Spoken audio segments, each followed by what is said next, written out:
와우. 달순의 라이브. 자, 오늘 주제는 챔피언스리그 올 시즌 누가 우승할 것 같은지. 예. 그래서 뽑아왔어요. 저희가 뽑아왔으니까 여러분들의 생각은 얼마나 다른지 또 똑같은지 한번 보죠. 예, 현재 어쨌건 이건 많은 베팅 업체들에서 예상하는 배당률 1, 2, 3위가 맨체스터 시티, 그리고 바이에른 뮌헨, 파리 생제르맹. 이 순서거든요. 그러면 우리 옆주수 형도 비슷해요? 저 정도의 팀에서 나올 것 같다? 저도 우승 후보 3강은 저렇게 세 팀이라고 개인적으로 생각합니다. 위에 있는 세 팀? 예. 그리고 이거는 이제 그런 배당률 가지고 우승 확률을 이제 확률로 퍼센티지로 이제 체크를 한 건데, 예, 맨체스터 시티 우승 확률이 32%, 바이에른이 25%, 파리 생제르맹이 15%. 좋아요. 어쨌건 예, 지난 시즌 이제 디펜딩 챔피언인 바이에른 뮌헨을 먼저 이제 장단점을 살펴보도록 하겠는데요. 먼저 예, 바이에른의 베스트 11입니다. 예. 멤버 좋다. 예, 레반도프스키 원톱에 뮬러, 코만, 그나브리에 이제 사네도 거의 준주전급으로 둘이 로테이션은 상당히 많이 돌죠. 한 명 자리를. 네네. 그리고 이제 고레츠카, 키미에 이제 보아탱, 알라바의 줄레가 조금 로테이션을 돌고 이제 파바르, 알폰소 데이비스. 예, 이렇게가 이제 베스트 11이라고 할 수 있는데요. 바이에른의 강점하면은 막강한 공격력입니다. 예. 유럽 5대 리그에서 팀 득점 74골로 1위입니다. 그것도 리그만. 예, 경기 수는 25경기로 가장 적고요. 그리고 예, 이거는 이제 경기당 팀 득점인데 2.96골로 인테르가 2.41골인데 0.5골 이상 차이가 나죠. 그리고 이제 유럽 5대 리그 경기당 슈팅 숫자도 17회로 1위고요. 그리고 이제 챔피언스 리그 팀 득점도 아직 바이에른은 4경기가 있잖아요. 다른 팀들보다 한 경기 덜 치렀는데 22골로 1위입니다. 그렇죠. 저희가 요거 기점으로 해서 방송 시간 하면 다가오는 세배 또 경기가 있으니까. 예. 근데 하나 안 하고도 저 정도다. 그래서 챔피언스리그 경기당 팀 득점도 3.14골로 예, 2위와 거의 한 골 차이가 나는 거죠. 이건 이제 바이에른이 최근 11경기 홈이 아닌 곳에서의 득점인 거거든요. 11경기 44골입니다. 그냥 홈 완전 가리지 않고 폭격하는 거예요. 경기당 4골 넣고 있어요. 홈이 아닌 곳에서. 이거는 유럽 대회에서 챔피언스리그요. 와, 씨. 최근 11경기 44골. 바이에른 뮌헨의 이제 팀 득점이 높은 이유. 네. 레반도프스키 빼놓을 수가 없죠. 그럼요. 네. 네. 레반도프스키가 32골을 혼자서 넣고 있고요. 도움에서도 토마스 밀러가 13도움을 유럽 5대 리그 도움 공동 1위인데다가 키미가 4위에 있죠. 10도움으로. 그 외에도 바이에른에서 이제 공식 대회로 따지면요.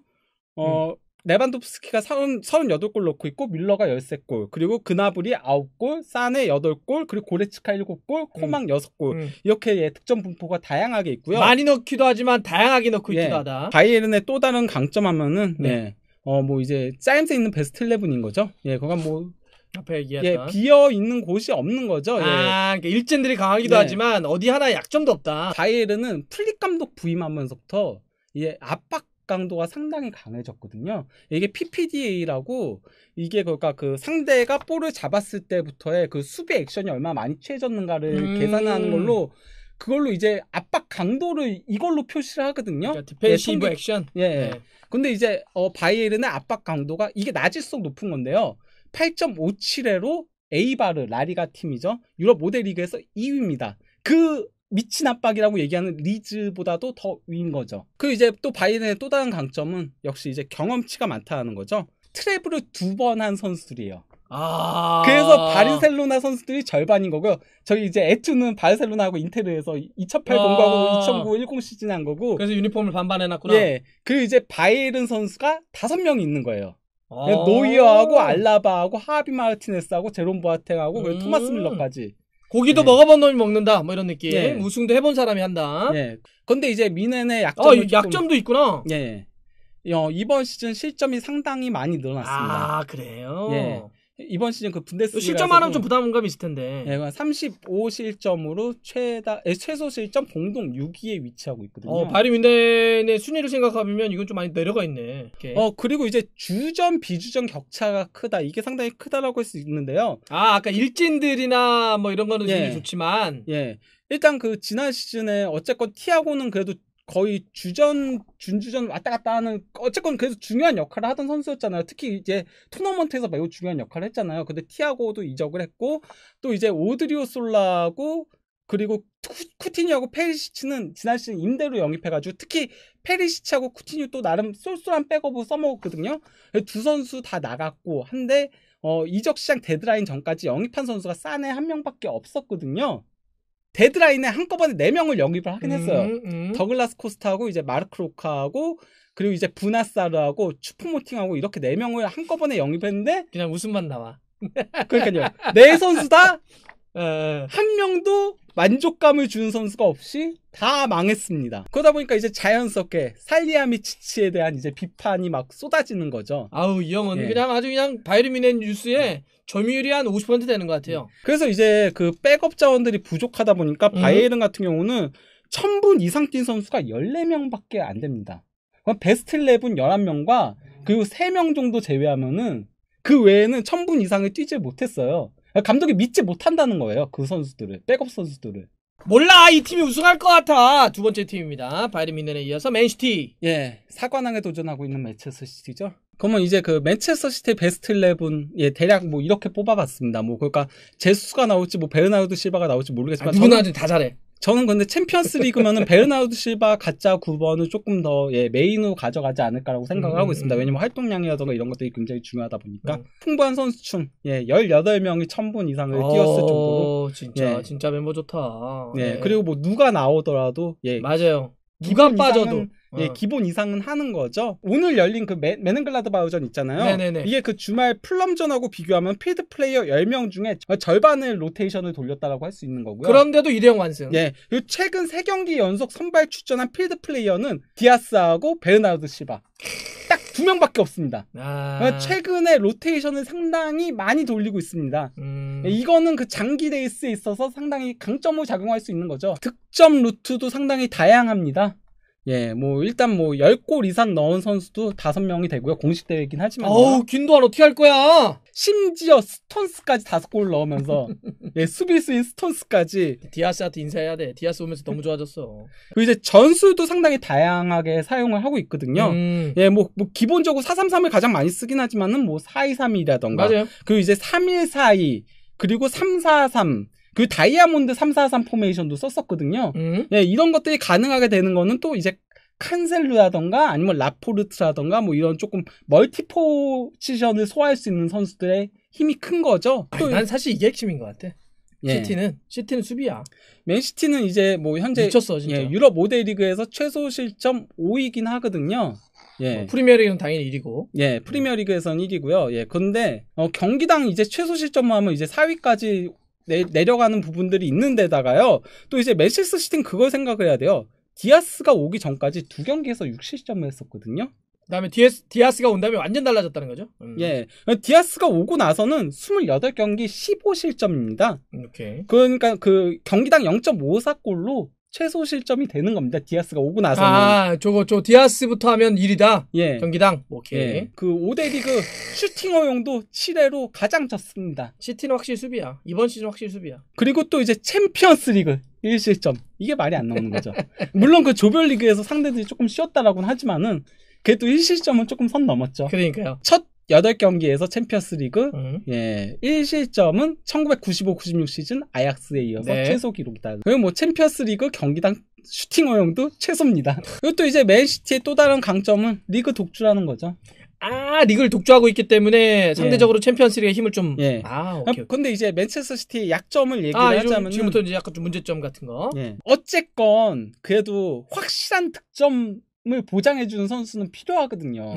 특히 토너먼트 같은 경기에서는 바이에른의 레반도프스키라던가 아니면 뭐 이제 파리 생제르맹의 음바페, 네이마르라던가 뭐 이런 선수들이 필요한데 팀 내 최다골 득점자가 이제 귄도안 아까 그 15골이 최다골이고 제수스 같은 경우 프리미어 리그에서는 21경기 출전해가지고 7골밖에 못 넣고 있고요.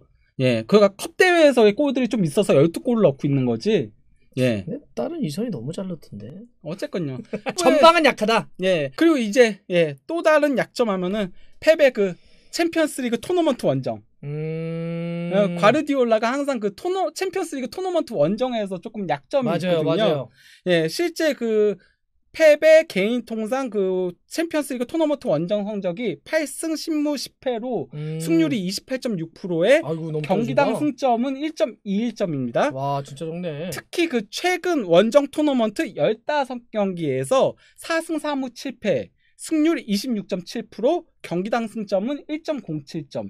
왜 원정에서 그럴까요? 처음에는 뭐 그 원정에서 힘을 뺀 부분들도 그러니까 원정에서는 지지만 말고 홈에서 조금 그런 식으로 홈에서 대승 얻어서 올라가는 그런 좀 실리적인 그런 것들도 추구를 했던 부분도 있었다고 생각해요. 초창기 때는. 근데 이게 원정 성적이 계속 안 좋게 되다 보니까 자꾸 원정에서 갑자기 이상한 전술들을 들고 나오기 시작을 했었습니다.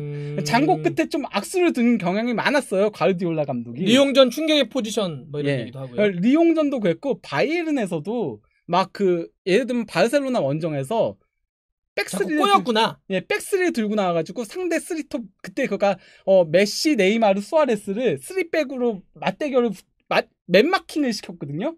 그것도 하피냐를 세워가지고 맨마킹을 시켰는데 그러다가 밀리니까 결국 전술을 바꾸는 식으로 갔었던 것들이 있는데 원정에서 자꾸 그가 잘하는 거를 계속하면 좋은데 본인이 잘하는 게 있는데 괜히 원정에서 도리어 막 생각을 너무 꼬고꼬고 하면서 상대 맞춤형으로 가다가 악수를 던지는 경우들이 너무 많았어요. 그리고 이제 뭐 과르디올라 감독이 이게 그 진첸코가 자기는 이제 뭐 사관왕에 도전한다 이러니까 과르디올라 감독이 나는 거기에 동의하지 않는다.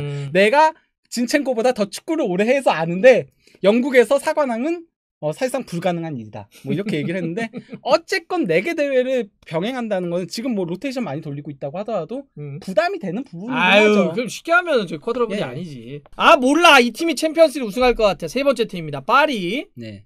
뭐 이제 지난 시즌 챔피언스리그 준우승 팀이죠. 이거는 파리 생제르맹의 베스트 11입니다. 그 원래 포치티노 감독이 기본적으로 현재 그 리그에서는 4-2-3-1을 메인으로 가져가고 있거든요.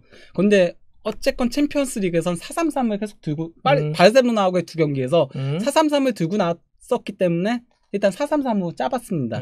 예, 그리고 현재 네이마르가 부상으로 계속 못 나왔기 때문에 네이마르가 빠져 있긴 했었지만은 네이마르가 오면 아마도 이렇게 돌리지 않을까. 파리 생제르맹의 강점하면은 역시나 뭐 크랙이 확실하게 있다. 화려한 공격진. 그렇죠. 네이마르하고 은바페가 라는 확실한 크랙이 있는데 심지어 둘의 호흡도 좋습니다. 예, 이거는 그러니까 과거 기록이긴 하거든요. 그러니까 카바니한테는 패스를 안 주는데 자기네들끼리는 패스를 많이 주고받는다. 아, 옛날 기록인데. 네. 이게 그러니까 약간은 조금 카바니를 조금 왕따시키는 거 아니냐 좀 이런 식으로 얘기가 나온 거긴 한데 근데 어쨌건 둘의 호흡은 매우 잘 맞는다. 이런 얘기 역설적으로. 그걸 강조하기 위해서 일단 가져오신 거죠. 예. 그리고 뭐 아니 뭐 기록이야 뭐 워낙 많이 봐서 이런 기록은. 은바페 같은 경우는 뭐 역대 그 최연소 25골 챔피언스리그 골을 넣었고요. 켄 같은 경우도 이번 시즌에 그 공식 대회는 27경기 출전해가지고 15골 올리면서 그 커리어 하이고 리그에서도 19경기 11골로 두 자릿수 골을 처음으로 기록했습니다. 네이마르가 최근에 계속 빠졌음에도 불구하고 챔피언스리그 원정에서 20경기 연속 득점. 이게 그 레알 마드리드 22경기에 이어서 최다 경기 원정 연속골을 넣고 있는 중입니다. 그 외에 또 이제 파리의 또 강점이라고 하면은 선수층이 상당히 풍부하거든요. 뭐 그가 아까 조금 간단하게 얘기를 드렸지만은 1000분 이상 출전한 선수가 22명으로 세 팀들 중에서 가장 많습니다. 22명? 예. 와, 뭐 얼마나 뎁스가 두꺼운 거야? 전체적으로는 파리가 선수층이 굉장히 두껍다. 예. 많이 또 경험치를 쌓았다. 예. 약점, 부족한 점. 일단 뭐 네이마르 부상 없이 뛸 수 있나? 그렇지. 왜냐면 네이마르가 2017-18 시즌에 그 발가락 골절상으로 후반기 시즌 아웃이 됐었고요. 네. 2018-19 시즌 역시도 후반기에 발가락도 골절상을 당해가지고 중요 경기들 3달 동안 결장해가지고 그때 파리가 또 조기 탈락을 했었고요. 토너먼트에서. 그리고 또 이제 지난 시즌은 잔부상 후 14경기에 결장을 했었고요. 그리고 이번 시즌 역시도 코로나 포함해가지고 잔부상에 시달리면서 벌써 20경기에 결장을 했는데요. 파리 생제르맹 입단 이후 4시즌 동안 82경기에 결장했습니다. 현재까지. 오케이. 그리고 또 이제 또 다른 문제라면은 수비 쪽의 백업은 조금 부실한 편입니다. 왜냐면 그 베르나트가 일찌감치 그 십자인대 파열되면서 장기 결장 중에 있는데다가요. 플로렌치도 최근에 부상을 당했거든요. 오른쪽 그러면서 백. 좌우 풀백에 모두 다 문제가 생겼는데 왼쪽은 이제 퀴르자하고 바코를 어떻게든 돌려 쓰고 있긴 한데 그래도 조금 아쉬운 부분은 있고요. 그리고 오른쪽이 특히 문제인데 다그바가 나오고 있긴 한데요. 이 선수가 공격적인 부분에서는 괜찮은 모습을 보여주고 있지만은 수비가 좀 안 좋은 모습을 보여주고 있기도 하고요. 또 이제 마르키뇨스하고 킴펜베가 상당히 그 환상의 호흡을 자랑을 하고 있긴 한데요. 백업이 조금 아쉬워요. 수비 쪽에 백업이 좀 네. 아쉽다. 파리는 어쨌건 시즌 초반에 코로나 이슈 때문에 많은 선수들 그러니까 저는 그 풍부한 선수 중에는 장점으로 됐다고 했잖아요. 하지만 선수 변동이 너무 많았기 때문에 오히려 그게 약간 양날의 검이 될 수 있다. 예, 감독도 바뀌면서 전술의 틀도 바뀌고 하다 보니까 조금 조직력적인 부분에서는 앞에 두 팀보다는 조금 떨어지는 부분이 있다는 거죠. 그러다 보니 이제 벌써 이번 시즌 리그 1에서만 프랑스 리그에서만 7패를 당했습니다. 그러니까 이게 사실은 파리라고 하는 이름값을 놓고 보면 사실 리그왕에서는 좀 절대적인 존재 같은 느낌인데 그거에 비하면 좀 너무 많이. 그래서 뭐 최근 그 리그 홈에서 2경기 연속 패했는데 이게 그 2012년 11월 이후 거의 9년 만에 처음 있는 일이라는 거죠. 어디가 우승할 것 같아요? 라고 이제 지금 세 팀을 꼽았습니다. 일단 해봐야 알아요. 이런 거 하지 마요. 단판 승부면은 바이에른 뮌헨하고 파리 생제르맹이 도리어 맨시티보다 조금 더 나을 수도 있다고 생각을 해요. 그러면 저는 무조건 바이에른을 해야 됩니다. 자, 우리 쪼랬다. 옆주수의 우리 저 형님의 이제 판단은 가장 우승 가능성이 높은 선수 바이에른 뮌헨, 2위가 맨시티, 이제 3위가 파리 정도의 확률을 갖고 있지 않을까 우승에. 예, 좋아요. 그 설명이 들어가야 됩니다. 뭘 들어가? 바이에른 뮌헨 3.5, 3.5, 3인데 아니 그리고 편집하지 마세요.